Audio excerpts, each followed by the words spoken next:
7 মাস ধরে গাজায় ন্যাক্কারজনক তাণ্ডব চালিয়ে নৃশংসতার সবটাই ছাড়িয়ে গেছে ইসরায়েলি বাহিনী। উপত্যকাটির শেষ নিরাপদ স্থান গাজার লাইফলাইন খ্যাত রাফায়ও হামলা অব্যাহত রেখেছে সেনারা। শহরটিতে আরও সেনা পাঠানোর ঘোষণা দিয়ে অভিযানের তীব্রতা বাড়বে বলে হুঁশিয়ারি দিয়েছে তেল আবিব। তবে নেতানিয়াহু বাহিনীকে রুখতে তাদের ট্যাঙ্কে লাগাতার হামলা চালিয়ে যাচ্ছে হামাস, ইসলামিক জিহাদ সহ সশস্ত্র গোষ্ঠী হিজবুল্লাহ।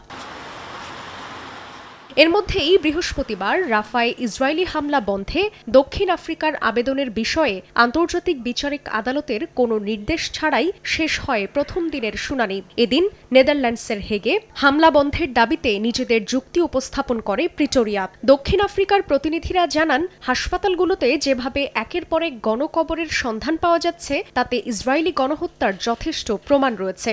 সব ছাপিয়ে গাজায় ইসরায়েলি গণহত্যা নৃশংসতার নতুন পর্যায়ে পৌঁছেছে বলেও দাবি করেন প্রতিনিধিরা। নগদে 500 টাকা বা তার বেশি পেমেন্টে পেতে পারেন ঢাকায় জমিসহ 20 কোটি টাকার পুরস্কার। এদিকে গাজায় চলমান সংঘাত শেষে উপত্যকাটিতে আন্তর্জাতিক শান্তিরক্ষী বাহিনী মোতায়েনের পরিকল্পনা করছে যুক্তরাষ্ট্র। ব্রিটিশ সংবাদ মাধ্যম ফিনান্সিয়াল টাইমসের প্রতিবেদনে বলা হয়, ওই বাহিনীতে কোনো মার্কিন সেনা না থাকলেও মিশর, সংযুক্ত আরব আমিরাত ও মরক্কোকে সেনা সরবরাহের প্রস্তাব দিয়েছে ওয়াশিংটন। হামাসকে রুখতেই এমন ভাবনা বাইডেন প্রশাসনের। তবে ওই তিনটি দেশ চায় এমন কোনো প্রস্তাব বাস্তবায়নের আগে ফিলিস্তিনকে রাষ্ট্র হিসেবে আনুষ্ঠানিকভাবে স্বীকৃতি দিক যুক্তরাষ্ট্র।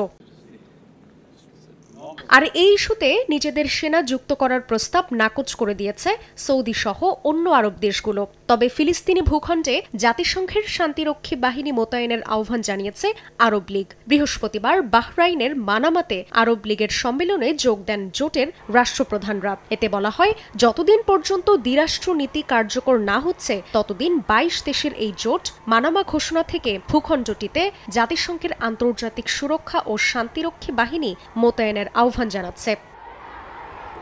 জান্নাতুল সাদিয়া, সময় সংবাদ।